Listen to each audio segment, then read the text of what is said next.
back to your own YouTube channel school चले हम। आज हम क्लास 2 पॉलिटिकल साइंस के 5th chapter United Nations and its organisation का दूसरा पार्ट डिस्कस करेंगे।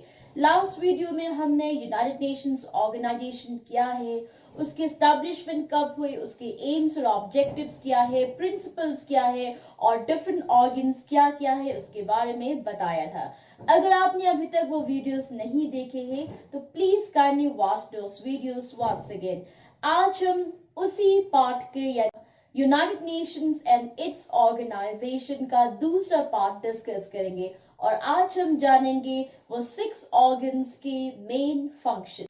So let's try to understand. See the organs of United Nations. सबसे पहला ऑर्गन है आपका जनरल असेंबली। तो जानने की कोशिश करते कि जनरल असेंबली क्या है। जनरल मतलब जनरल, असेंबली मतलब इकट्ठा होना, इसलिए तो क्या है ये general assembly. Let's see. General Assembly is the largest organ of the United Nations. It can also be called as a world parliament, and the General Assembly consists of all the members of the United Nations.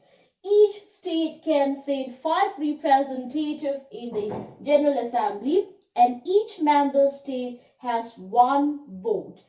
It elects its president and vice president for each session, and the assembly meets every year from September to December. तो क्या है general assembly? General assembly United Nations का सबसे बड़ा organ है, जिसे हम world parliament के नाम से भी जान सकते हैं। वर्ल्ड पार्लियामेंट, पार्लियामेंट क्या होता है? पार्लियामेंट में होता क्या है? पार्लियामेंट क्या है? जैसे नॉर्मल टर्म्स, सिंपल टर्म में हम समझ सकते हैं, जहाँ पे हमारे इलेक्टेड मेंबर्स होते हैं, यहाँ पे हमारे रिप्रेजेंटेटिव्स बैठते हैं, वो होता है पार्लियामेंट। और पार्लियामेंट में अक्सर करते क्या है, वो जितने भी इम्पोर्टेंट जो लॉ मेकिंग डिसीजंस है वो वहां लिया जाता है। तो जो पार्लियामेंट हमारे इंडिया में पार्लियामेंट में होता है, लेजिस्लेटिव असेंबलीज में होता है, वही इंटरनेशनल लेवल पे जनरल असेंबली में होता है, जिसके लिए हम जनरल असेंबली को वर्ल्ड पार्लियामेंट भी कहते हैं। और जनरल असेंबली में कौन कौन मेंबर्स है? इसमें यूनाइटेड नेशंस के हर एक मेंबर्स है। It consist of all the members of the United Nations, isn't? और हर एक स्टेट से 5 रिप्रेजेंटेटिव भेजा जाता है। 5 रिप्रेजेंटेटिव भेजते हैं, लेकिन हर एक स्टेट का एक वोट होता है। Okay, and then general assemblies अपने खुद के प्रेसिडेंट और वाइस प्रेसिडेंट भी इलेक्ट करते हैं। और हर साल जनरल असेंबली की मीटिंग होता है सितंबर से दिसंबर महीने के बीच में। तो ये है आपका general assembly. Now let's see कि उसके क्या क्या इंपॉर्टेंट फंक्शंस है। तो पार्लियामेंट के क्या फंक्शंस हमने बताए थे। पार्लियामेंट में क्या होता है, हमारे रिप्रेजेंटेटिव डिस्कशंस करते हैं और लॉ बनाते हैं। ऐसा ही कुछ जनरल असेंबली के भी फंक्शंस है। तो let's see. Number 1, all the deliberative functions are performed by it, यानी कि जितने भी डिसीजन मेकिंग के जो फंक्शंस होते हैं वो आपके जनरल असेंबलीज पूरी करते हैं। Second point, general assembly can deal with all the matters with in the scope और स्फीयर ऑफ यूएन चार्टर, यानी कि यूएन चार्टर में जितने भी जो इंपॉर्टेंट मैटर्स होते हैं वो सारी चीजों को जनरल असेंबली डील करते हैं।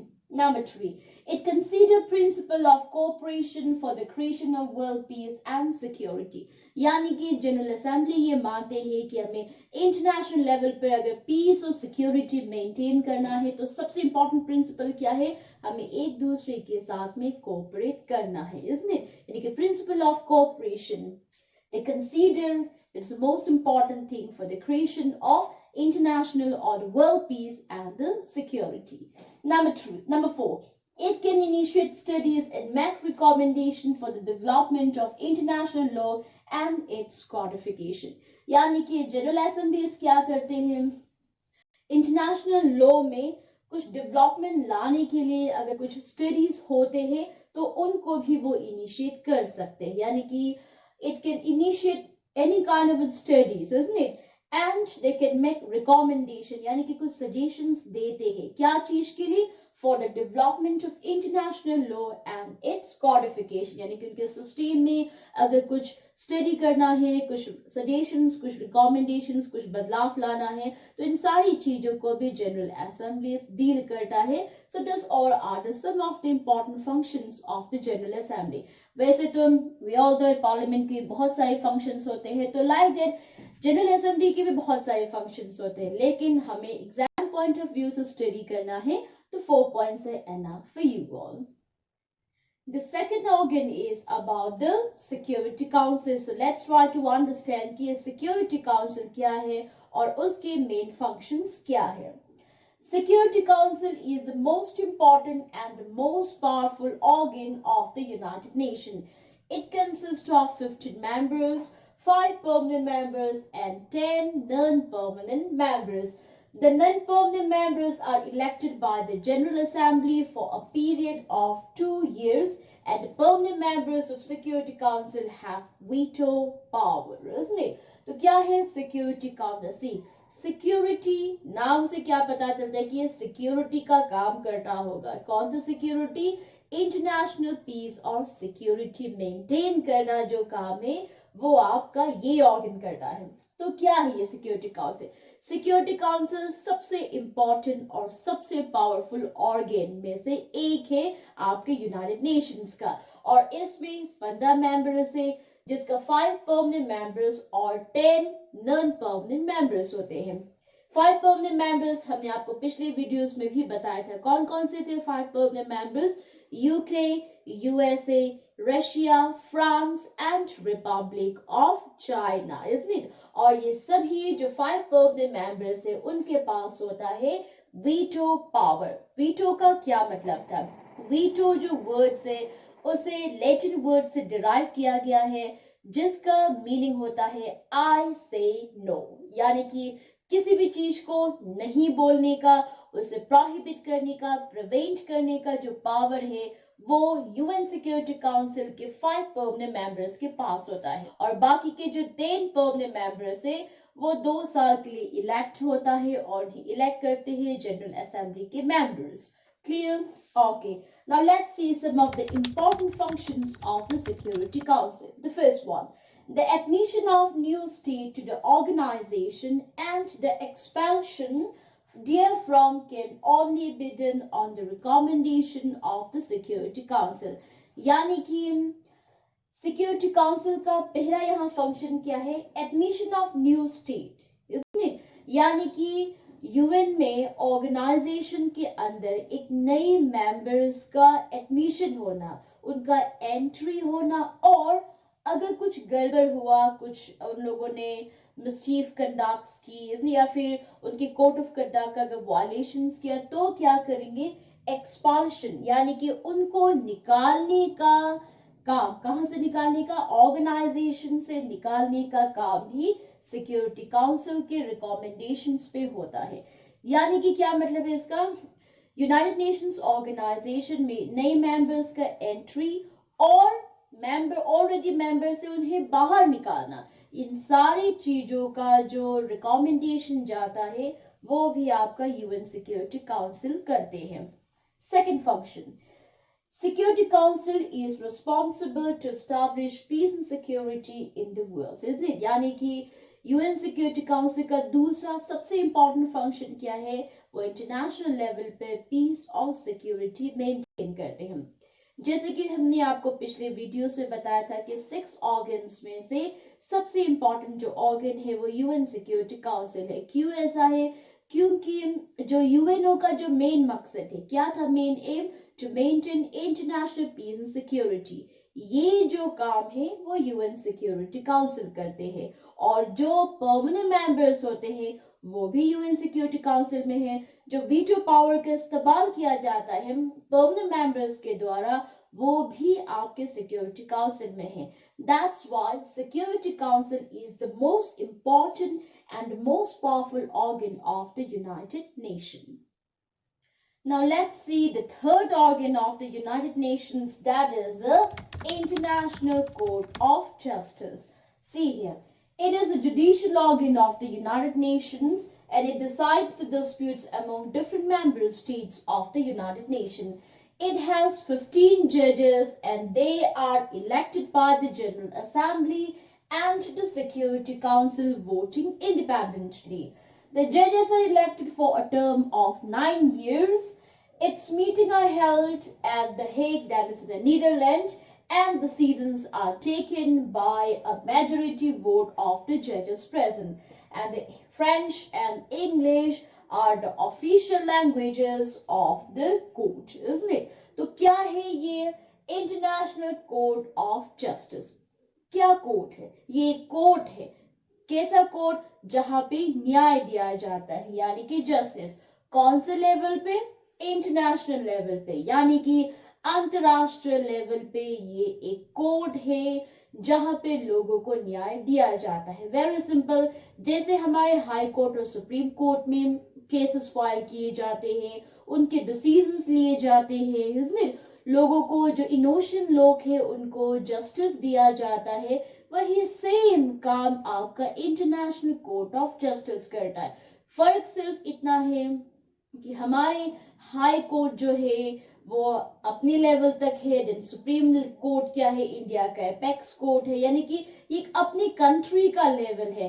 लेकिन इंटरनेशनल कोर्ट ऑफ जस्टिस क्या है, ये एक इंटरनेशनल लेवल पे है, isn't it? तो इंटरनेशनल कोर्ट ऑफ जस्टिस क्या है, ये एक जुडिशियल ऑर्गन है यूनाइटेड नेशंस का, जहां पे अलग अलग मेंबर स्टेट्स के बीच में जब डिस्प्यूट्स होता है, जब कन्फ्लिक्ट होता है, जब झगड़े होते हैं, तब डिसीजंस लिए जाते हैं। उन लोगों को उनके हिसाब से, यानी कि जो केसेस फाइल हुआ है उनके हिसाब से, जो विटनेसेस जो प्रोड्यूस करते हैं उसके हिसाब से न्याय दिया जाता है।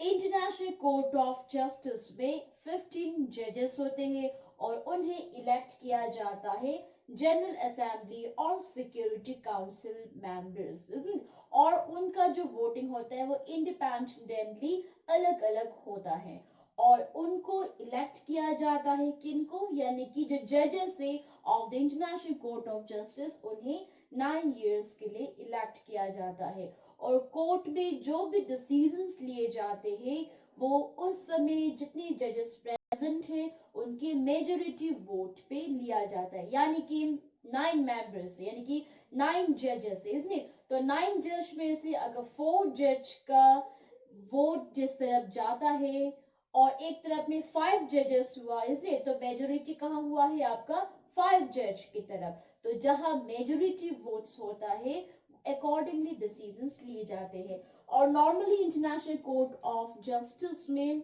फ्रेंच और इंग्लिश लैंग्वेज बोले जाते हैं। बाकी, यानी कि ये 2 ऑफिशियल लैंग्वेज है, बाकी जो लैंग्वेजेस है उनको ऑफिशियली अब तक डिक्लेयर नहीं कहा गया है, इसलिए तो ये है आपका international court of justice.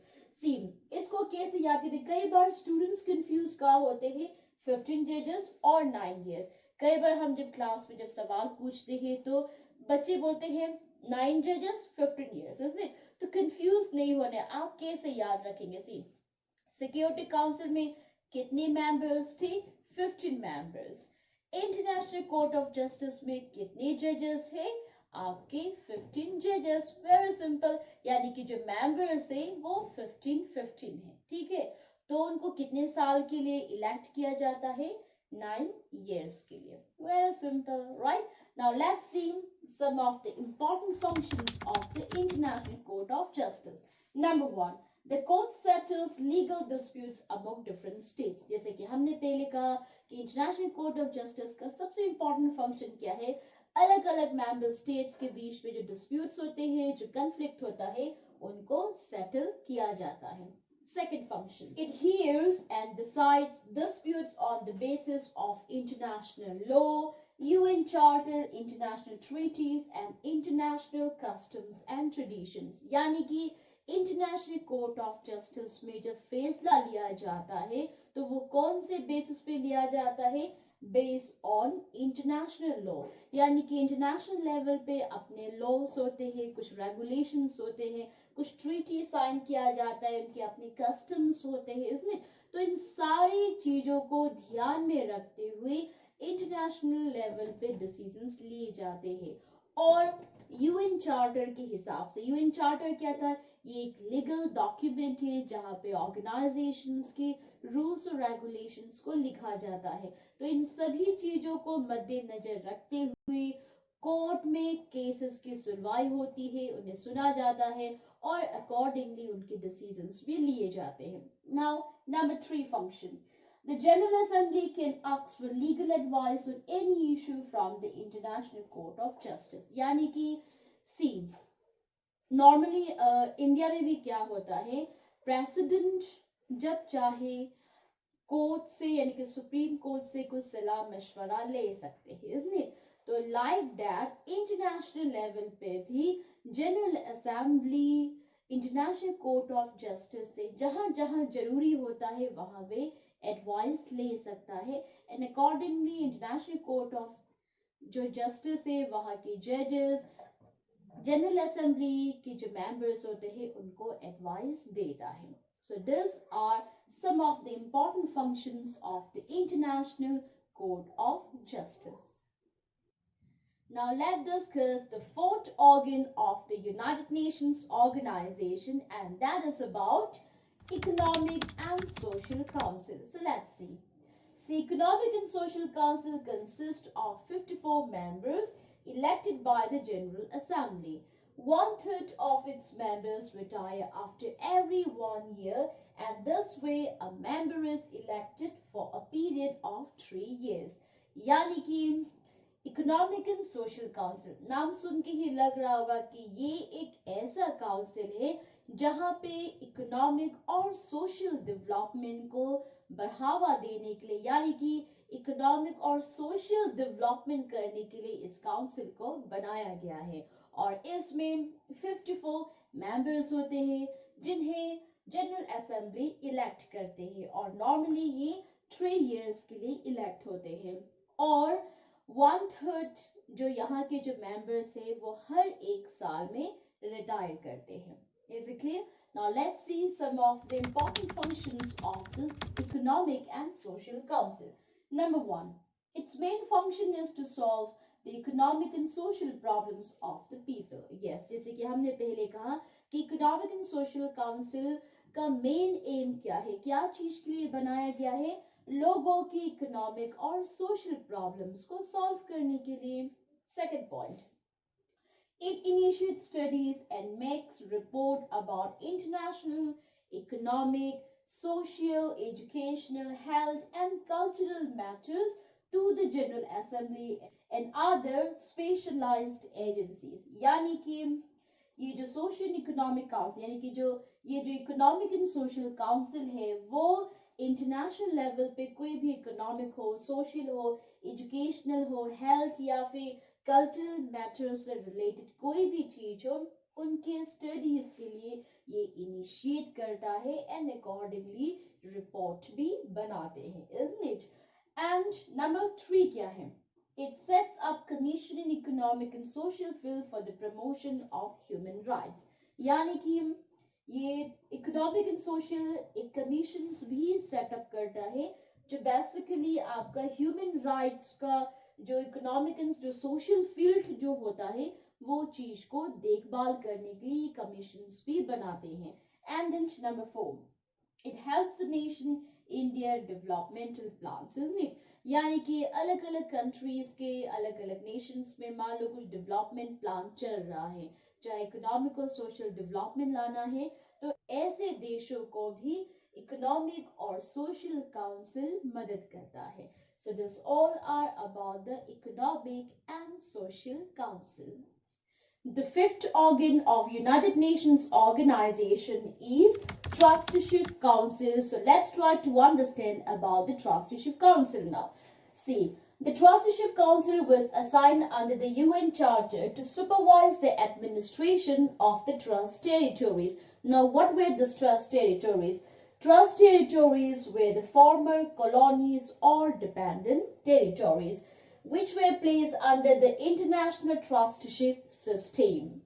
The system was created at the end of the Second World War to promote the advancement of the inhabitants of the territories and their progressive development towards self-government or independence, isn't it? यानी कि ये जो trusteeship council है वो basically उन trust territories के लिए बनाया गया था जो पहले ट्रस्ट टेरिटोरीज मतलब क्या है, यानी कि जो पहले का जो फॉर्मर जो कॉलोनीज थे या फिर जो डिपेंडेंट टेरिटोरीज हुआ करते थे, यानी कि किसी और बड़े कंट्रीज के ऊपर वो लोग डिपेंडेंट थे, वो अपने बलबूते पे अब तक पूरी तरह से इंडिपेंडेंट नहीं हुआ था। तो उन ट्रस्ट टेरिटोरीज को एडमिनिस्ट्रेशन में सुपरवाइज करने के लिए, उनकी मदद करने के लिए ये ट्रस्ट टेरिटोरी यानी कि ट्रस्टीशिप काउंसिल को बनाया गया था। और बेसिकली ये जो है वो आपके सेकेंड वर्ल्ड वॉर के बाद क्रिएट हुआ था और उनका मेन मकसद क्या है, to promote the advancement of the inhabitants of those dependent territories and the progressive development towards self government और इंडिपेंडेंस। यानी कि उन सारे ट्रस्ट टेरिटोरीज को ये भरोसा दिलाना था कि आप भी अपने बलबूते पे अपना इंडिपेंडेंट अचीव कर सकते हैं और अपना खुद का सेल्फ गवर्नमेंट बना सकते हैं। तो इस चीज को प्रमोट करने के लिए, उनके एडमिनिस्ट्रेशन में मदद करने के लिए ये ट्रस्टीशिप काउंसिल सिस्टम को बनाया गया था। Then it was suspended on 1st November 1994 with the independence of Palau. The last UN trust territory and the council decided to meet as and when occasions but required. यानी कि trusteeship council को बनाने के बाद में almost 70 जैसे dependent countries आजाद हो गया था with the help of the UN. तो धीरे धीरे जब सारे ट्रस्ट टेरिटोरीज जब आजाद हो गया तो 1 नवंबर 1994 को फाइनली फॉर्मली इस ट्रस्टीशिप काउंसिल को सस्पेंड किया गया। जो लास्ट जो ट्रस्ट टेरिटोरी था, यूएन ट्रस्ट टेरिटोरी, वो थे आपके पलाव। ओके, तो पलाव के आजाद होने के बाद, उनके इंडिपेंडेंस के बाद में फाइनली ट्रस्टीशिप काउंसिल को सस्पेंड कर दिया गया। कब सस्पेंड किया है? 1 नवंबर 1994 में। और ये डिसाइड किया कि फिलहाल के लिए अब ये सस्पेंड हो चुका है, तो जब कभी भी इस चीज की जरूरत होगी तो वो अकॉर्डिंगली एक दूसरे के साथ में भेद करेंगे। तो फिलहाल क्या है, ट्रस्टीशिप काउंसिल उतना एक्टिव नहीं है क्योंकि 1994 में Palau the last UN trust territories की इंडिपेंडेंस के बाद में फॉर्मली इसे सस्पेंड कर दिया गया है। नाउ लेट्स सी कि ट्रस्ट टेरिटोरीज की क्या क्या फंक्शंस थे। Number 1, the council is to see that trust territories are administered and ultimately responsible government or independence according to the wishes of the masses। यानी कि उनका जो पहला फंक्शन था, ट्रस्टीशिप काउंसिल का पहला फंक्शन क्या था, उनको ये देखना था कि जितनी भी ट्रस्ट टेरिटोरीज है वो लोगों की विशेस के अनुसार, लोगों की जरूरतों के अनुसार वो अब इंडिपेंडेंट हो चुके हैं और अपने बलबूते पे वो गवर्नमेंट फॉर्म करे। तो ये चीज है आपका ट्रस्टीशिप काउंसिल का मेन फंक्शन था। Then secondly, it may afford for the promotion of moral, social and economic welfare of the trust territories। यानी कि जितनी भी ट्रस्ट टेरिटोरीज है उनके मॉरल, सोशल और इकोनॉमिक डेवलपमेंट के लिए ये ट्रस्टीशिप काउंसिल को बनाया गया था। तो ट्रस्टीशिप काउंसिल बेसिकली क्या है, ट्रस्ट टेरिटोरीज यानी कि जो फॉर्मल कॉलोनी जो हुआ करते थे उनको आजाद दिलाने के लिए, उनको एडमिनिस्ट्रेशन में मदद करने के लिए, सुपरवाइज करने के लिए ये ट्रस्टीशिप काउंसिल को बनाया गया था after this end of the second world war जो 1994 यानी कि 1 नवंबर 1994 में सस्पेंड हो चुका है। जब पलाव क्या थे, the last UN territories, okay, जो उनके आजादी के बाद में अब ट्रस्टीशिप काउंसिल सस्पेंड हो चुका है, तो फिलहाल ये एक्टिव नहीं है। Okay, now let's discuss the last principal organ of the United Nations organization, that is about the Secretariat. So let's have a look. See, the Secretariat is the administrative organ of the United Nations and the Secretariat is headed by Secretary General, and the Secretary General is appointed by the General Assembly on the recommendations of the Security Council for 5-year term. As the Chief Administrative Officer, he directs its work, and the Secretariat is located at the headquarters of the United Nations, that is in New York. It has branch offices at Geneva, Vienna and Nairobi. Okay, तो अब ये secretariat क्या चीज है? सी secretariat होता है UNO का administrative organ, जहां पे हर इम्पोर्टेंट काम यानी कि जो रिकॉर्ड मेंटेन वगैरह जो होता है, जो कागजी जो काम होता है, वो सारे काम आपके सेक्रेटेरिएट में होता है। और ये जो सेक्रेटेरिएट है उसका जो चेयरमैन होता है, इसको जो चलाता है, उसे कहा जाता है सेक्रेटरी जनरल, जो कि यूएनओ का सबसे बड़ा पोस्ट होता है। और ये सेक्रेटरी जनरल जो है उसे जनरल असेंबली के मेंबर्स अपॉइंट करते हैं on the recommendation of the security council. और कितने साल के लिए अपॉइंट होता है? For 5 years। और अभी का जो प्रेजेंट सेक्रेटरी जनरल है यूएनओ का, वो है आपका Antonio Guterres. That is important, आपके ऑब्जेक्टिव क्वेश्चंस में ये आ सकता है। यूएनओ का सेक्रेटरी जनरल कौन है? वो है Antonio Guterres, and he is the former prime minister of Portugal, यानी कि जो पोर्टुगल जो देश है उसका पहले का वो प्राइम मिनिस्टर रह चुके हैं। और एंटोनियो गुटेरेस जो है वो सेक्रेटरी जनरल बने थे 1 जनवरी 2017 में, और वो रहेंगे 31 दिसंबर 2021 तक। यानी कि जो इस बार 2020 के जो बच्चे जो एग्जाम्स देंगे तो उनके लिए एंटोनियो गुटेरेस जो है वो सही आंसर होगा। लेकिन जो क्लास 11 से जो यानी कि जो पास आउट होके 11 के बच्चे जब 2021 के जो बैच होंगे, जब 22 में जब वो एग्जाम्स देंगे सीबीएसई का, तब तक ये नाम चेंज हो चुका होगा।